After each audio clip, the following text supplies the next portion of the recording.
I've been working at Gardner about 8 months. Prior to my position at Gardner, I've been a clinical screener for 17 years, going on 18. The reason that this all came about, my mother broke her leg about 10 years ago. My mother fell in the snowbank, was found in the snow for over an hour. She could have, ended up dying out there. Rushed to the hospital. They called me. She could not walk on the leg. She didn't need surgery or anything. So I made sure the chart was my copy of the healthcare proxy for my mother, because my mother depends on me to speak for her, even though she can speak. And so at that moment, I decided to just try something. And I changed my name on my mother's face sheet, and through registration, I put my maiden name. And so no one knew that she was my mother. So the following day, I get a phone call from my mother, very upset. They're sending her somewhere she didn't want to go. And the reason she didn't want to go there, her sister died in that facility. And it was an aggressive rehab. My mother couldn't walk. There was nothing they could do for her over there. So usually when they send you to an aggressive rehab and acute, it's because you need 3 Medicare midnights, and she only had 1 night. So however, I rushed out to the hospital. John, the casting guys, casted my mother. I told him I'd come back. So then I went down to the cafeteria. I happened to see the screener that I knew very well from the aggressive rehab. I asked her if she was screening Anna. She told me yes. And I said it was my mother, and my mother does not want to go there, and no one gave permission to screen my mother. So then John, the casting guy, sees me in the cafeteria and starts yelling, "Your mother's going to Fairlawn." And so then he stops and he says, "Mary, you work in the field." I'm like, "Yeah." So I think he ran up and told the case manager that was my mother. So when I got back upstairs, she came in the room, apologized, and stopped everything. She goes, "Whatever you want." They kept my mother there 3 midnights. My mother went to a place of her choice.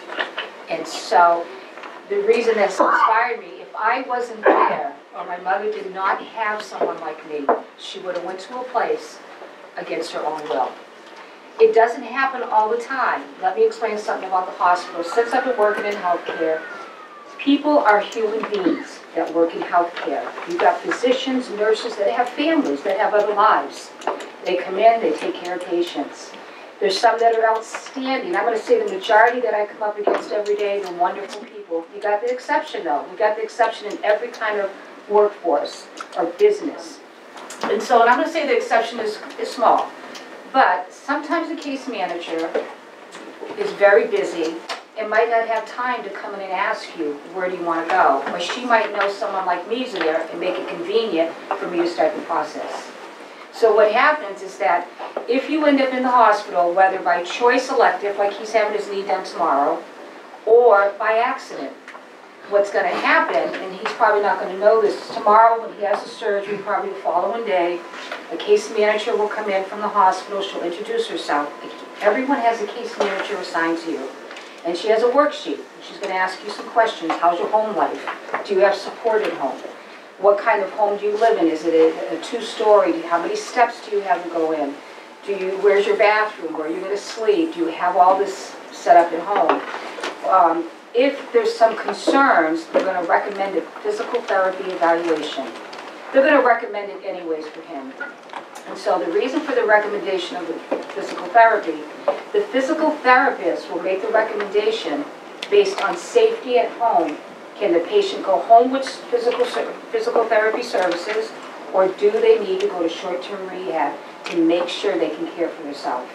If they decide to go home, the case manager is going to say, do you have a specific VNA service, it's a visiting nurse, that you would like us to call? If for some reason he needs rehab, they're going to say, have you decided on a rehab facility? He might say, no, I didn't even think of it. It's something for you to think about today, though. So they're going to ask him. Then usually they say, can you give us 3 that you would like us to choose? We review the patient information, make sure the insurance is going to cover it in full, because you don't want to be stuck with a bill. And then if we decide that it's appropriate, we accept the patient. And probably the other 2 facilities too, they all accept the patient. They usually like us in Haywood and UMass to see a patient. And the reason is, it's just because it makes you feel more comfortable. You're putting your face with the facility. And also I say to people, call me 7 days a week if anything happens, any concerns. But for the reason today, though, I'm not really here to say come to Gardner. That's not what it's about. This is about you. You making decisions. You choose where you want to go. If you choose where you want to go, you're going to feel a lot more comfortable when you get there, and usually it helps with your recovery faster. If you end up in a building against your own will, you're going to be very uncomfortable. It's going to bother you because you don't want to be there to begin with. You have a lot of options. You don't have as many, but you do have options out here. There's one particular woman that lives in Worcester. Her niece is in Gardner. She's coming to Gardner. There's also been situations that we have people in Gardner, the relatives live in Worcester. They go to Worcester. It could be someone is going to be receiving 10 days of radiation at UMass. Why would you bring them all the way to Gardner? Maybe get a facility in Worcester just for transport. It's a little bit easier. But you have to be your voice. You have to advocate for yourself. If you have family, friends, have experience, visited people in facilities, good for you. There's people that don't have anyone. And I think about them all the time. That if my mother did not have me, she would end up in a different facility. And I won't let that happen.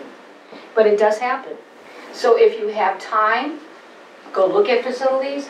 If you decide to go tour a facility, do not make an appointment. Do not call. Show up. So if a place gets surveyed, it takes at least 3 months to get that updated in the system. A place in Worcester just went through it because they were on a survey every month because they ran into some problems. When a facility runs into problems, the state can go in and shut it down for admissions. No one can come in until they correct the problems. And there's problems. If every single nursing home, if a patient falls in a nursing home, the nursing home is mandated to report it. If a patient falls at the hospital, it's not mandated to report it. I don't know what the difference is. They get away with more, and if there's a med error, we have to report it. If they have a med error, they just go through administration. That's it. But do your homework. Go online, look. So there's a form. So when I see a patient, say someone in the hospital needs long-term care or at home, I can't just take them in. There's like a 15-page form that has to be completed by a nurse, submitted to the state. The state goes in and reviews the patient information. If the patient's at home, they go into the home. If it's in the hospital, they deal with the hospital case manager. It's not that simple to get into a long-term care. When they get in, it's still not long-term. They get reviewed in 30 days. If the state nurse believes they can go to a different level of care, whether it be assisted living, a rest home, she's going to mandate that the nursing facility find that other level of care. And that's when they have to do it. You can't keep them. No one can stay in nursing homes anymore. If someone ends up in a facility, they don't like it, they can get transferred because it's against their will. And in every nursing facility, when you walk into the building, there's a picture of either a man or a woman in a frame, and it's your advocate. It's called your ombudsman for the state of Massachusetts. And that's the person, that's your voice. You have a problem with your food, you have a problem because no one's fixing the TV in the building, you call your ombudsman. They're usually there anyways in the building. They come in fairly, frequently. So it's not complaining anymore. When you're in a facility or in a hospital, they work for you. Remember that. You're in charge. You're the boss. They're working for you. People are making money taking care of people. That's the reality. It's still a business. Even though we care and we're compassionate, it's still a business. And you have to remember that. But if you think something's wrong or a medication, you don't think that is appropriate, or you don't like maybe the way the case manager is speaking to you, or physical therapy, they might be a little bit rough, there's hospital advocates in every hospital. But I just want to emphasize to advocate. If you don't have anybody, family, friends, whatever, you can call me just if you want to ask questions. People have called me.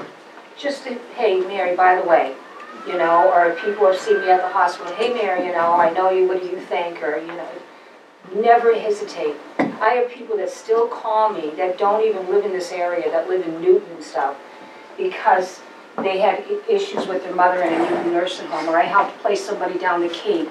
They happened to really get to know me in Worcester. They called me. They were retiring down the Cape. The father was still in the Worcester facility, and I helped find a facility down the Cape. This is not about, even though I have a job that I have to do and get paid for, I'm not going to be greedy about it, and no one should. This is about someone's life. And I think that's what makes me find it more enjoyable, is being more honest about it. So when I see a patient in the room at the hospital, I tell them myself, if no one tells you. And there's a few of us that would do this. We go into a patient's room, I'll tell them who I am, and what my job is to do is to fill a bed. I said, but you know what, you have choices. You have pick three places. And if they say you need to be discharged today, and you don't have a place, you don't need to be discharged. You can stay. You didn't hear that from me. You can stay till you find a place that you're comfortable with. But it's important to end up where you want to go, because like I said, it helps your recovery. That you feel safe, and this is where I wanted to be. So when you're taking care of your employees, and they're happy, they're going to provide good care. That's important. See how the staff are smiling. Say hi to them. See how they interact with you. It's very important. And then if you want to do your homework on the Medicare Compare. The Medicare Compare, it's not always gold, because someone might be 2 stars, because there's up to 5 stars, 1 to 5. I'd be careful with 1-star facilities. 2 stars, they might have been 4 or 5, and they had one incident that caused them to drop. Just one thing, and it could have been a good facility. And so it takes 3 years to get back up to the ratings they were at. Like UMass, everyone knows is 1 star, but everyone still goes there because it's the only big hospital around here. Hospitals get ratings too. You'll find some of the bigger hospitals in Boston, somebody have higher ratings, but you know, some of the local big hospitals, a lot of infections, so the ratings go down. But everything is rated. People are watching everyone today.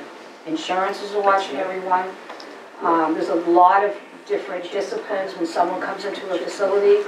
If you come in Medicare, you've got the federal government nurses watching you. If you come in through Medicaid, you've got the state watching. If you come in through an HMO, they're watching you. You have to justify everything today, which I think is great, because I think it provides better care that way. And you don't find that. New England and Massachusetts, they have one of the highest rating medical facilities in care. They provide very, very good care. And everybody's watching everyone, not historically like years ago. When I moved from LA, I was a volunteer in this nursing home my mother worked in, ran by the nuns. Probably should have been people, they were there, they shouldn't have been there. So learn what your insurance covers. That's going to be critical too. Because if you have a certain insurance, the nurse in the hospital is going to give you a list of where you can go. If you have Fallon, Fallon has contracts. If you have Tufts, Tufts has their providers.